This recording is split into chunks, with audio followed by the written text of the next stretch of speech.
Oi, vamos falar de livros? Se você acabou de chegar nesse canal, meu nome é Jana Viscardi, sou eu mesma, dona e proprietária desse modestíssimo espaço. Você, pessoa aí do outro lado, é sempre muito bem-vinda por aqui. Você pode me encontrar nas diferentes redes sociais, pode, claro, apoiar a produção de conteúdo desse canal. A partir de R$5, gente, lá no Apoia-se barra Jana Viscardi. Obrigada a você que vem contribuindo. E você pode também deixar seu comentário aqui. E enquanto você vai ouvindo o que eu tô te dizendo, trazer seus apontamentos. Eu olhei em cima da minha estante não, mentira, da minha mesa. Eu tô olhando para ela agora e eu vi o caos materializado. E decidi pegar os livros que estão em cima dessa mesa para compartilhar com vocês o que são as minhas leituras do momento e possíveis próximas leituras. Eu vou começar por um livro que não tá aqui porque ele tá na minha cabeceira da minha estante e eu estou praticamente trancada dentro deste cômodo porque eu tive que reorganizar tudo para poder gravar e não estou conseguindo sair sem destruir o meu set de filmagem, de modo que eu vou colocar uma imagem aqui do lado do livro que eu comecei a ler essa semana, que é um livro da Nara Vidal, que se chama Puro. É uma história que vai acontecer numa cidade de Minas Gerais, lá na década de 30, se não me falha a memória. E essa história vai se desenrolando, eu comecei agora recente, achei interessante, tô gostando de ler, mas ainda não avancei muito, então por isso que eu não vou falar muito sobre a história. E porque eu mesma não quero spoilers, então eu leio muito pouco sobre aquilo que eu estou lendo antes de concluir uma leitura, eu prefiro ser surpreendida. Mas é uma história com contornos que eu tô achando meio curiosos. Uma questão de forma que tem me chamado a atenção, nesse livro especificamente, é que você tem o nome de uma personagem e aí aquilo que ela tá dizendo. E aí vai passando de personagem em personagem nesse bate-bola, digamos assim. E eu tô achando interessante ler nesse formato, porque em geral os romances que eu leio não tem essa estrutura. Então, no começo eu estranhei um pouquinho, agora eu tô achando interessante. Mas não avancei tanto assim pra falar mais, mas eu tô curiosa pra saber o que vem pela frente da história e do uso dessa estrutura, dessa escolha da forma, sabe? Esse livro da Nara Vidal foi publicado pela Todavia. Se você tá aqui agora, deixa eu te dizer que estão abertas as inscrições para o meu curso Escrever Sem Medo. Eu só abro uma vez por ano esse curso, dá um trabalhão, gente, divulgar, organizar curso. Então, essa é a única turma do ano, você vai acessar o curso por 6 meses. Então, você tem lá 6 módulos para você assistir, com uma série de exercícios. Além disso, a gente vai ter 3 lives ao longo do segundo semestre para praticar escrita juntos e para falar sobre escrita e sobre o curso. E eu te convido, então, para se inscrever. Vai ser uma alegria ter você comigo. Eu deixo o link aqui embaixo. E você pode acessar o link também na minha bio, tanto no Twitter quanto no Instagram. Tá bem? Um outro livro que eu tô lendo e que eu, de propósito, não estou terminando porque eu tô gostando demais é esse livro do Marcelino Freire, o Seleta. O Seleta tem um conjunto de 21 textos do Marcelino Freire. Você muito provavelmente já conhece esse escritor, é um cara que já ganhou o Jabuti. Ele tem coisas publicadas em diferentes gêneros, tem textos publicados em diferentes gêneros textuais, conto, romance. Eu gosto da maneira como o Marcelino Freire dá um andamento, um ritmo para suas histórias e com conclusões, esses finalmente das histórias que muitas vezes são inesperados. Então eu gosto de pensar a maneira como ele vai construindo uma ideia e muitas vezes nos surpreende no final. Gosto também da maneira como ele vai fazendo uso dos recursos linguísticos ao longo do caminho, ora com brincando bastante com o ritmo, né? Em algumas histórias, com uma pontuação bem mais marcada entre trechos mais curtos e longos, em outros momentos com trechos bem longos, quase sem nenhuma pontuação, como é o caso, por exemplo, de Papai do Céu, que é uma das histórias que está contada aqui.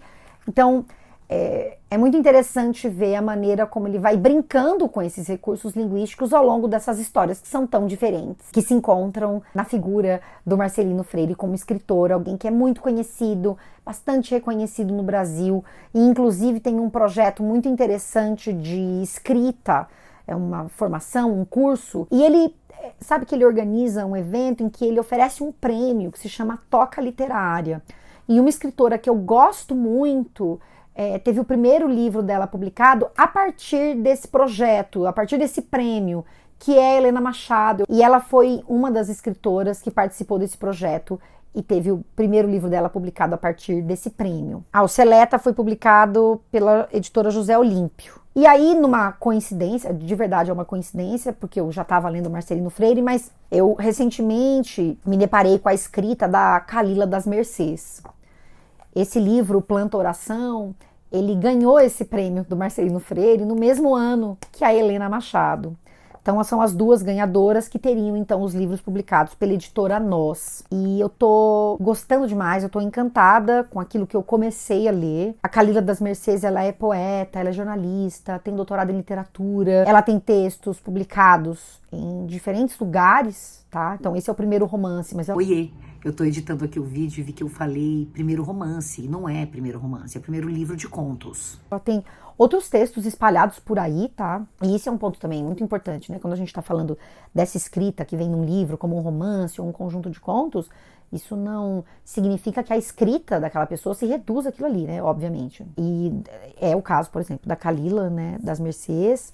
E eu tô muito curiosa para avançar, porque ela tem essa alternância de textos que tem mais cara de poema, digamos assim, pensando na estrutura, como, sei lá, esse.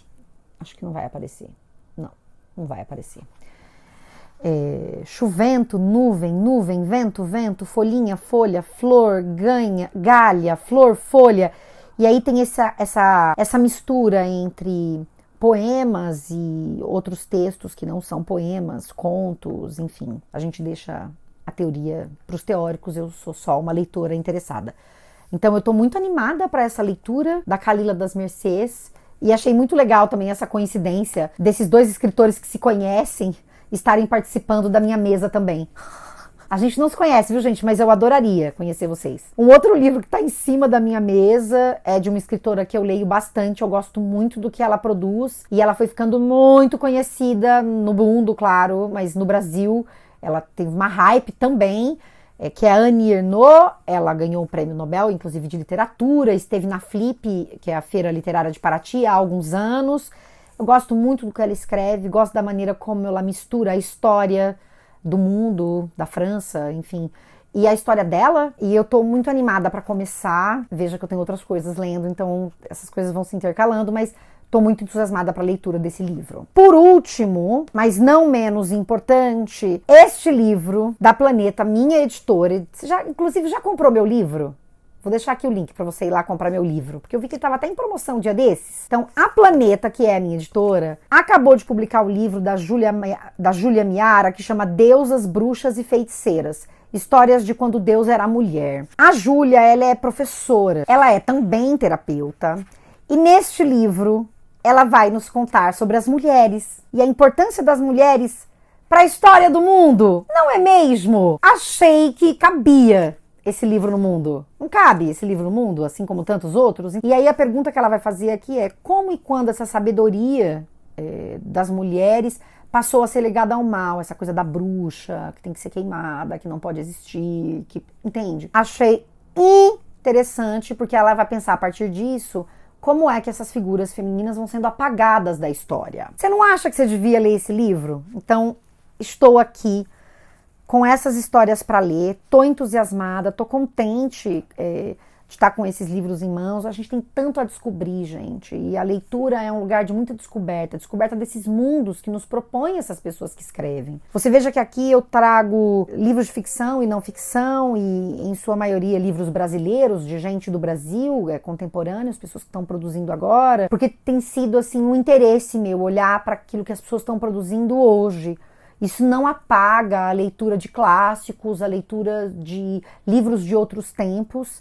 Isso aqui é só uma sugestão, uma pequena lista do que está rolando agora em cima da minha mesa ou então da cabeceira da cama.